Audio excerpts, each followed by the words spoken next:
Today, I'm going to be talking about a theory you've never heard of, and hopefully by the end of it, you'll think, as I do, that it really is something that nobody really talks about, and yet it has changed the world and continues to change the world. It's called the Hamitic hypothesis.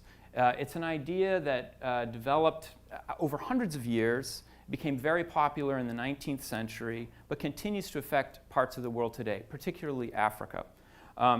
It's the subject of a book that I've written that'll be coming out in a couple of months called The Lost White Tribe: Explorers, Scientists, and a Theory That Changed a Continent. This story, well, I should tell you, I'm a historian of exploration, and that's my job. I look at explorers and expeditions and cultural encounters with people around the world and why people think these expeditions are so important back home. And this story of the Lost White Tribe, which I'm going to be talking about, and the Hamitic hypothesis, really grew out of a book I wrote about 10 years ago called The Coldest Crucible. And that was about Arctic exploration. And in a way, I never would have imagined that this book about the Arctic would have led me to the project I'm working on now, because this book is about the Arctic, and the Hamitic hypothesis is really about Africa. But it actually grew out of part of that earlier topic. I was writing about Arctic exploration. I was particularly interested in American explorers and how in the 1800s, American explorers found it so interesting to go to the Arctic, a really dangerous place. Many dozens of Americans lost their lives going there, either to try to find a Northwest Passage or to get to the North Pole. But I found this story of one explorer. His name was Vilhjalmur Stefansson. And he went to the Arctic not to try to get to the North Pole, but to find undiscovered peoples. And while he was in the upper region of Canada, in a place called Victoria Island, he discovered a group of Inuit, which he described when he came back as being blonde, of being what he called blonde Eskimos. And I thought this was the most bizarre story, but I couldn't stop reading about it. There were stories all over the United States at the time. In fact, worldwide press took up the story of the blonde Eskimos of Victoria Island. Some people thought it was a complete fake, that it was a hoax. Other people thought it was an amazing kind of discovery that needed to be explained. But I had nothing that I could do with it. It had no part to play in the story I was telling. So I tucked it away in a file. And what I found was that over the next 6 years or so, I started finding more and more kind of stories of these tribes, these white tribes that people had discovered all over the world. So for example, in Panama, Richard Marsh finds a group that he calls the White Indians. And in Central Asia, there's a group of people who said they found Tibetans who looked Aryan. And in parts of Africa, people were finding white tribes as well. And in Japan, people discovered in the late 19th century a group called the Ainu in the northern island of Japan, which they said looked like Caucasians. So by the time I got to about 2008, I had this giant file of kind of weird white tribe discoveries, and I figured now was the time to do something with it. But there was one story in particular that I was interested in, and that was the story of a discovery that took place in East Africa in the 1870s. In that red box that you see there. It happened just to the west of Lake Victoria, one of the largest lakes in the world. And it was made by a very famous explorer, Henry Morton Stanley. Now, Stanley may be familiar to you as the guy who discovers Livingstone or rescues Livingstone in the heart of Africa in 1869. In fact, the phrase, "Dr. Livingstone, I presume," was supposedly something that Stanley said to Livingstone when they met. This was one of the most famous expeditions of the 19th century. But Stanley went back to Africa. He went back many times. And on his subsequent expedition to Africa, he went not to find Livingstone, but to try to discover the source of the Nile.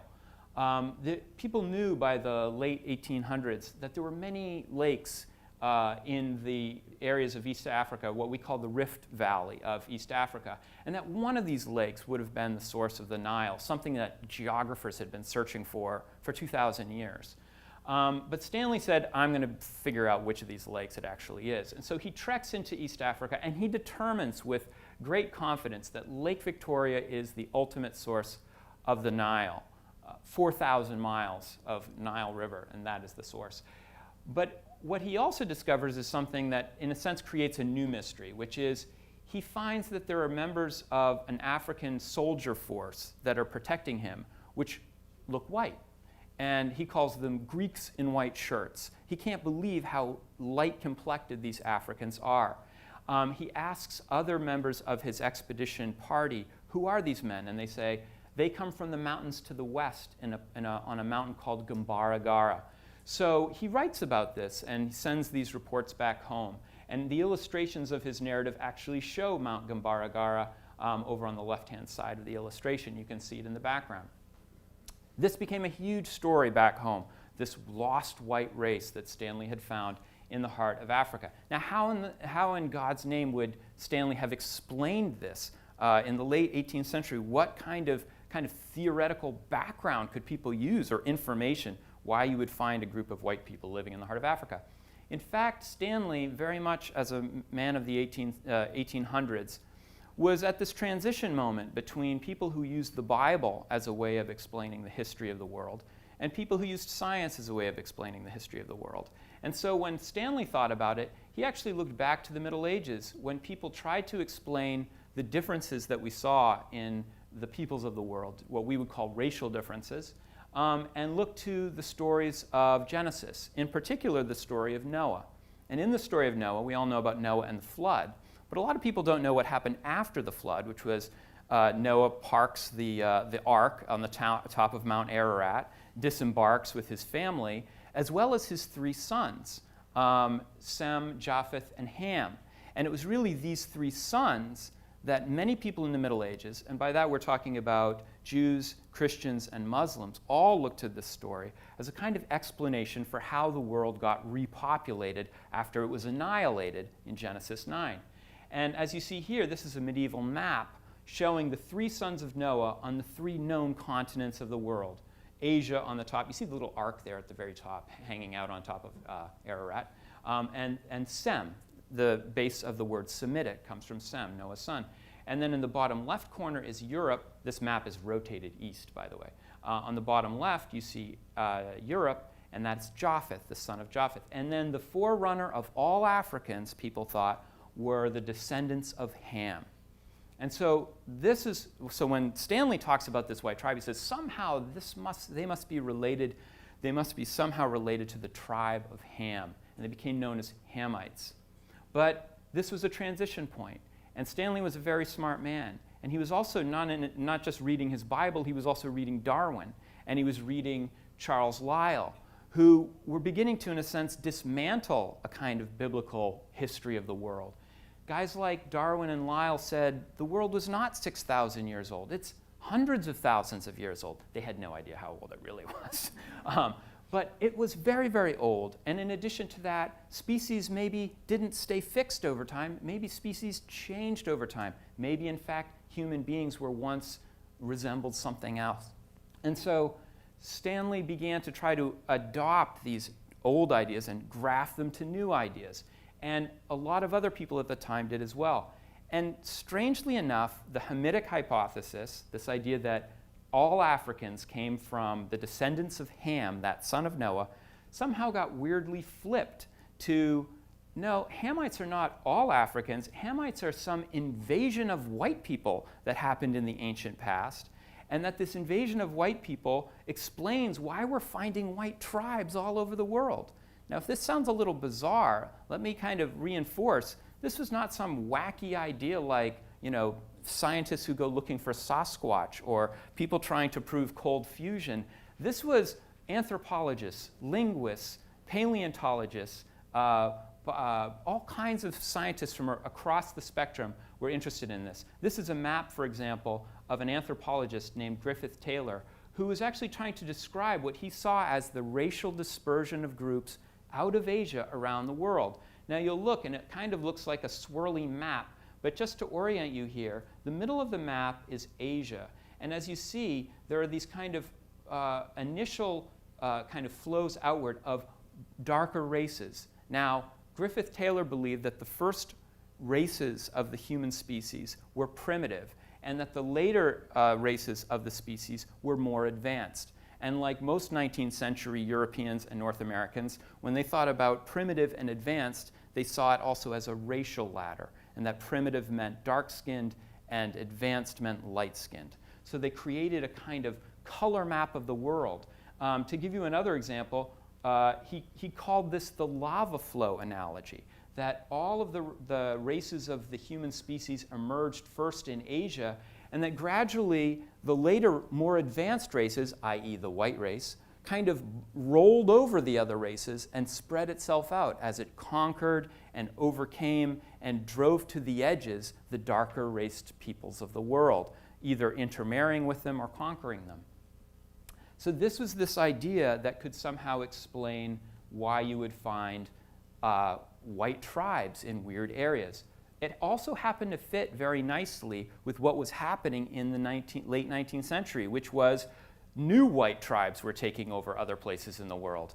Europeans were madly scrambling for colonial possessions from Asia to Africa. In fact, this map of Africa from the late 19th century shows essentially the color codes here are different color codes for European countries. Brown is France, green is Great Britain, blue is Belgium, that purplish color is German. Literally all of Africa had been carved up by European countries as they tried to grab colonies.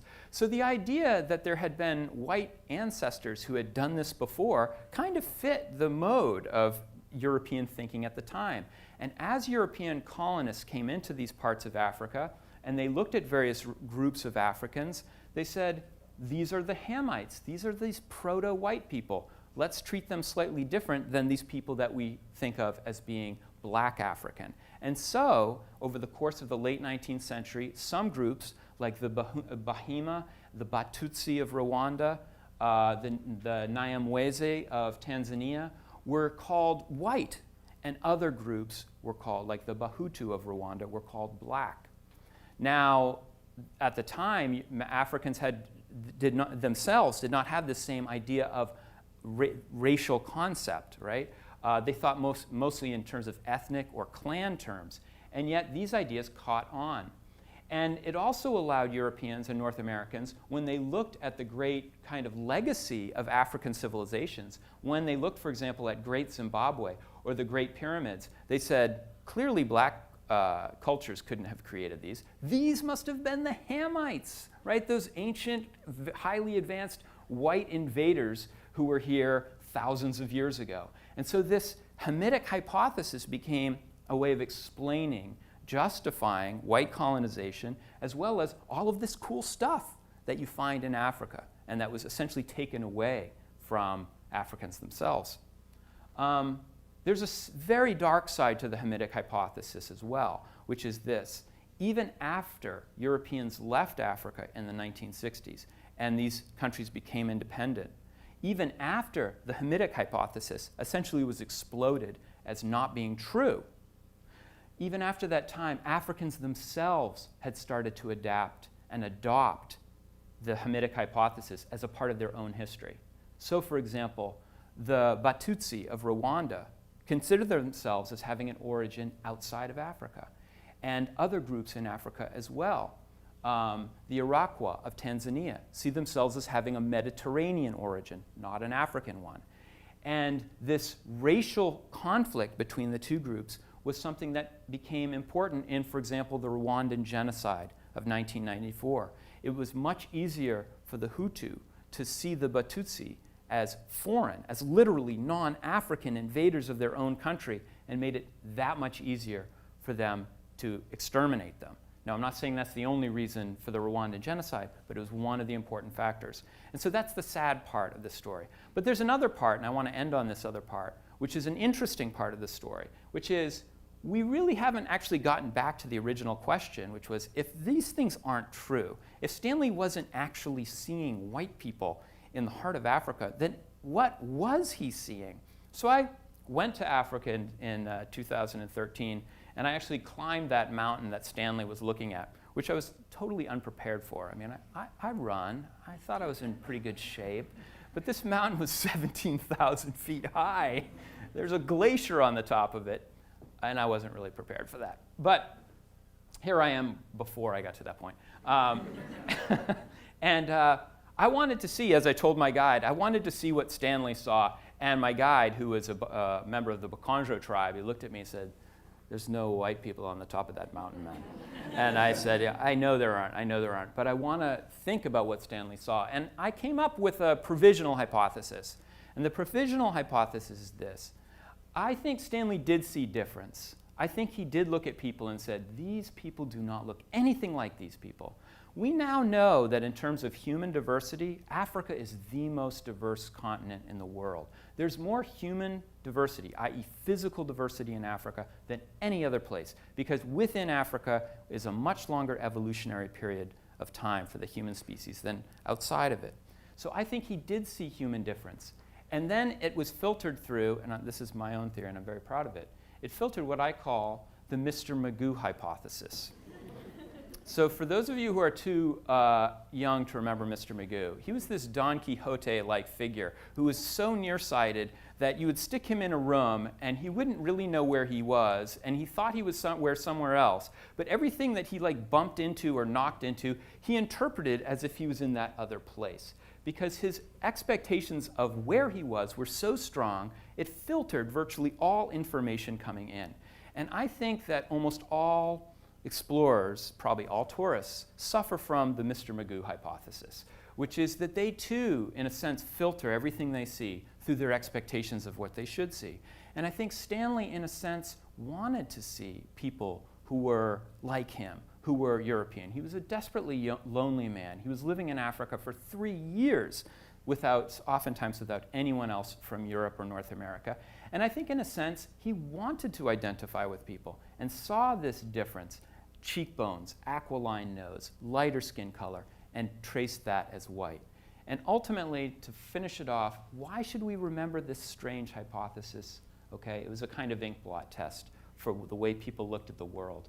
But ultimately, I think we should remember the Hamitic hypothesis, because when we think about master races and Aryan domination, we think about the kind of very short, very violent history of Nazi Germany. But in fact, there was a much longer and a much more profound racial theory that continues to exist today, and that is the Hamitic hypothesis. Thanks very much. Thank you.